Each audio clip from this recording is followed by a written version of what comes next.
In a spirit of prayer and meditation, after our spoken meditation and a time of silence, we will sing together Spirit of Life, hymn 123, which is also printed in your order of service.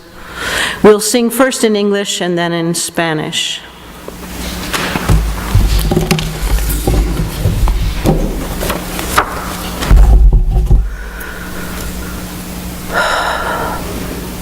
This is a poem of mine called Sun. Sun, I crave your warmth, your ability to comfort, to alter my perception of how the day may play out. Yet I'm trying not to be so attached to the outcome, the binary labels, true or false, like or dislike, rich or powerless, sickness and health, sighted or blind. When I close my eyes to meditate, I see such incredible colors, such expansive light. I'm amazed, opening my eyes again to foggy reality, so brilliant the sun within.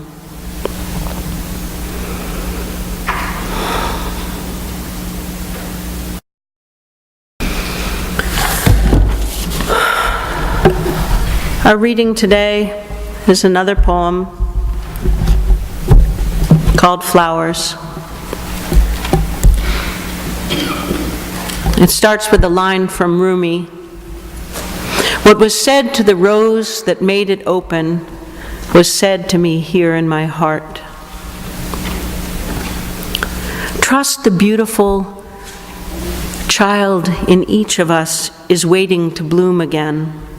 If we notice the moment, we may plant the seed and patiently wait.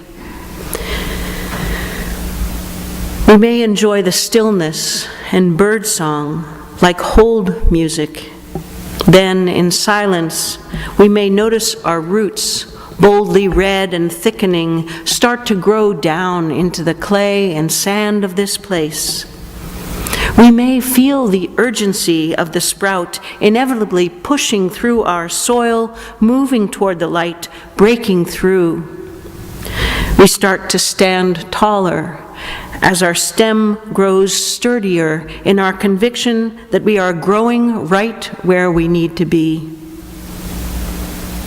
Cautiously at first, but then, with more and more exuberance and exhilaration, we start to unfurl our leaves, stretching out in the air of compassion in all directions. And when we feel ready to release our potential energy, that first bud, that promise of true color, at last we show ourselves as the brilliant blossom we have always been. We will simply know how to nurture ourselves, soaking in rain and sun in equal measure, sure that we have this one gorgeous spring to shine our smiling faces to the world, our petals open, offering our fragrance to the breeze. So, being me, I've interspersed the sermon with some poetry. Spring Awakening. When I was first talking to Reverend Kate about this sermon, it seemed natural that I would talk about Spring Awakening because the date being just after the vernal equinox, first day of spring, the fabulous warm summer moon, supermoon, and the planting activity that Jean Horner was already scheduled for today downstairs. For the service. So, how easy, I thought, to wax poetic about buds and blooming and metaphors for rebirth and renewal. I love spring. Spring has always been my favorite season, partly because I'm an Aries, a fiery April baby. Reverend Kate's birthday and mine are just a day apart, in fact. But also, I just love all the energy. It's like I've got this powerful crush on the world around me. All the fresh starts, the chance to wake up to birdsong, come out of hibernation, to let go and be a part of the colorful creativity swirling all around me in the blustery but warming air. Some people say that there's no spring around here, just mud and chilly rain until it gets suddenly hot in May. Well, I beg to differ. How about today, for instance? I can feel it, smell it, hear it, taste and see spring all around me.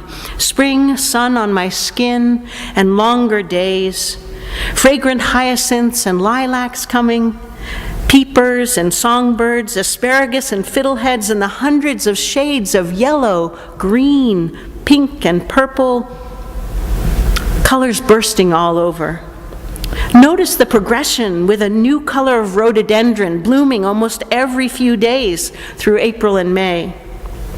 And if we're super lucky, there's even the chance that some super fresh love may come along in our lives. But wait, I'm getting ahead of myself. It's March, and 2 weeks ago I was skating on the pond at Beach Forest. This poem's called Cedar at Blackwater Pond, Early Spring.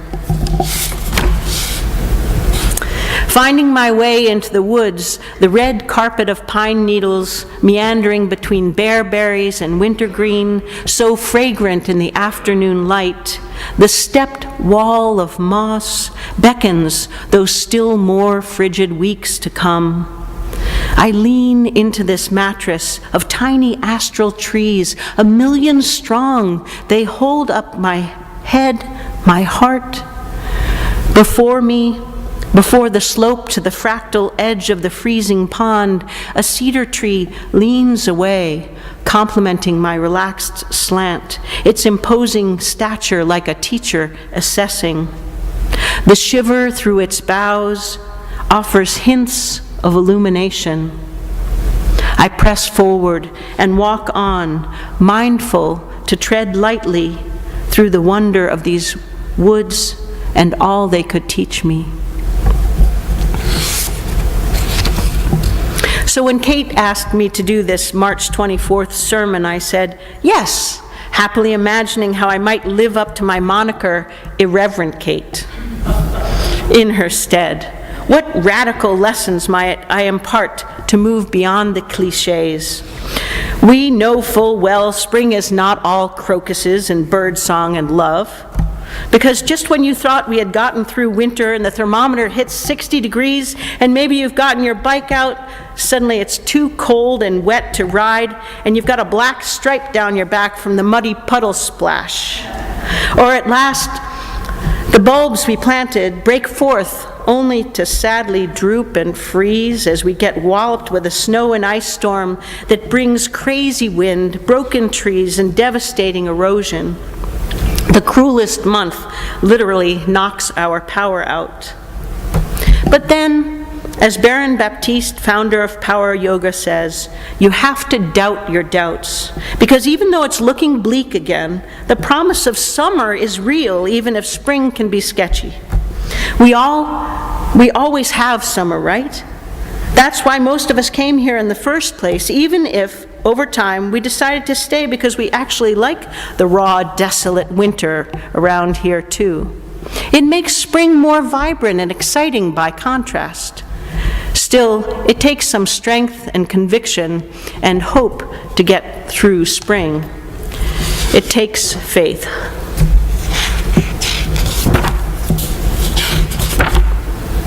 Faith. Full moonlight shatters the bay window, reflecting on swelling darkness inside. It reveals bright enameled blessings I never noticed. Before the next fullness of moon, she told me, would be time to plant peas, be with you. Only moments ago, I planted tulips, hyacinth, allium bulbs. I broke through, dug down deeper, a full hand below the frosty crust. I wait on the sprouting suggestion, teasing tendril promise of bright green love, revolving like a door in my mind, the gap between winter and spring, reality and imagination. I'm learning not to try so hard, to surrender, collapse into dreams, my true nature, to try easy, pulse tenderly into ideas, knowing growth happens even below moonlit soil.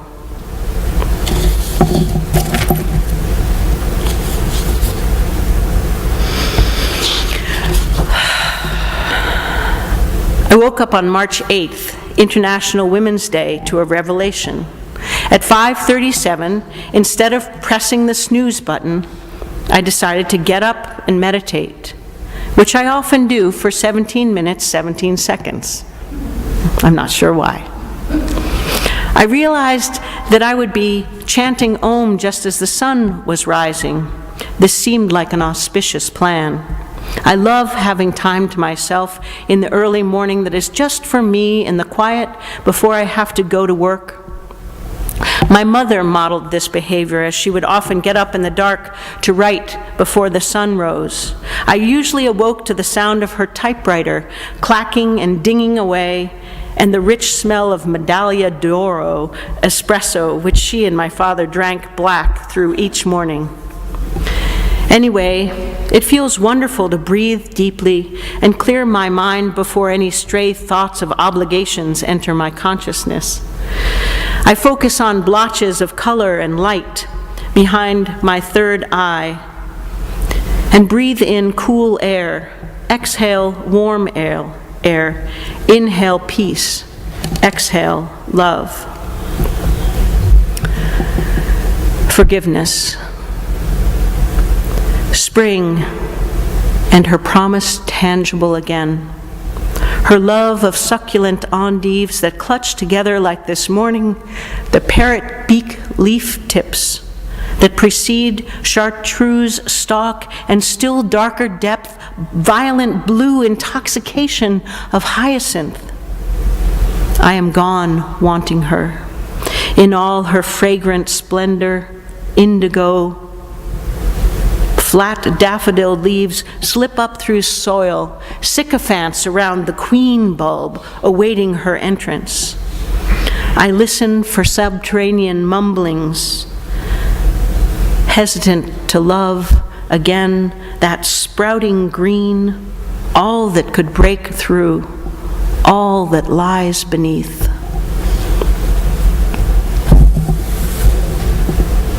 So I was inspired to chant Om at the moment the sun rose, which seemed might bring me into alignment with the universe.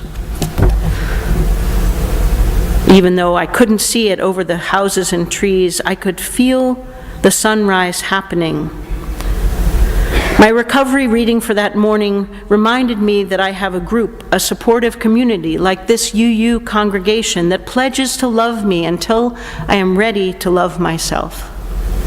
I wondered that morning, could I be ready to practice and surrender totally to self-love? It seemed so selfish. I felt so much shame in my childhood that it was not natural or expected that I might ever love or even feel okay about myself.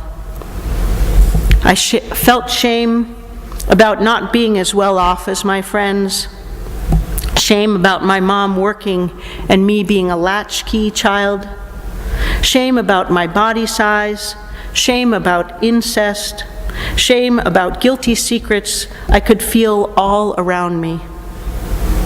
It seemed the bar was set so high that to be a good little Christian girl, particularly in my grandmother's opinion, which I valued greatly, would be impossible.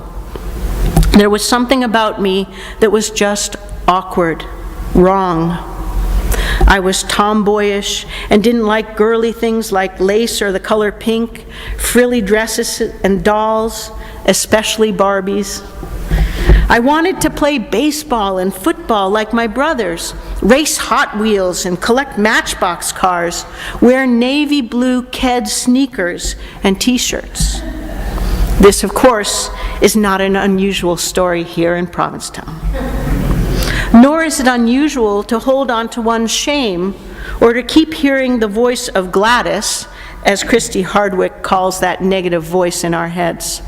That one who is all judgy and critical, telling you can't do things and shouldn't take risks or indulge your passions and love the things you love because you're a loser and you'll never amount to anything. But as Christy taught us, I am bold to say, shut up, Gladys. Sometime during those 17 minutes, 17 seconds of meditation, just before the dawn of spring, though I made the radical decision that I would move through life loving and respecting myself, not only as a put my oxygen mask on first kind of theory, but also as a deeply felt daily devotion to my self-love, self-care, no excuses practice. I will doubt my doubts, as Baron Baptiste says, and I try to remember that it's a practice I have only started recently and am thus not particularly good at it. Yet, so no need to beat myself up or give up. I'm learning to believe I am worthy of this understanding, loving, gentle kindness. We are all worthy of this self-love. What if I treated myself as I might treat a flower seedling I was tending? Or what if I were as compassionate toward myself as I am toward my students, my family, or the other beautiful souls that I love? No need to explain or rationalize that love to anyone. Pema Chodron says the most difficult times for many of us are the ones we give ourselves. How long could I go without making excuses for ignoring my needs, for taking care of everyone else first, for chronically talking down to myself, or putting my priorities of healthy, fun, or artistic, creative practices last on my to-do list? I have set an intention to live fully and end my meditation with first light each day. I may not achieve it every day, but I can allow myself more time with myself each morning before I get my day started in service to others, so I can show up in any season as a 10. Often, I'm afraid I can't do it. Carl Jung said, the most terrifying thing is to accept oneself completely. But to align myself with dawn, which is happening somewhere on the earth each moment, and focus on the light rising in me each day, is to hold and honor that huge light of potential within. That spring, I will be ready, waiting for that light to welcome her into my arms, my heart. That same light which flows longer and more brilliantly now as Mother Earth turns and tilts on her axis, bringing us the promise of spring, of love awakening in each of us. My final poem is called Surrender. Surrender. Everything falls in place. Just as I awaken the author of my space, spilled ink blue windows open and overflowing, a flush of saffron light soaks my skin, so sure all I need to do is write. It's all there is left. I'm breaking down to my last thin dime, my 2 cents, my 5 senses, fragmented sentences stacked up like cairns, marking the Tao, the way I may live this journey today. I will live on love of stones, see through the eyes of goldenrod and seals and wind, comb the dunes for berries, rose hips, mushrooms, walk the sand for clams, pick the rocks for mussels and I-ams, da-da, da-da, da-da, da-da. I am not what I fear, the rising tide, the drowning near. No need to explain the lure of shadows, how my words swim around footprints. I own my shame. How do you do? Why compare me to whomever, as if I could be something I'm not? No more trying to fit in, to be that other, mother, lover, brother. Just stay in this space of creative conviction, convinced I am all I need to be, to love the real me, the one who lives relentlessly. Tell me, what else could I do? Whom else could I surrender to?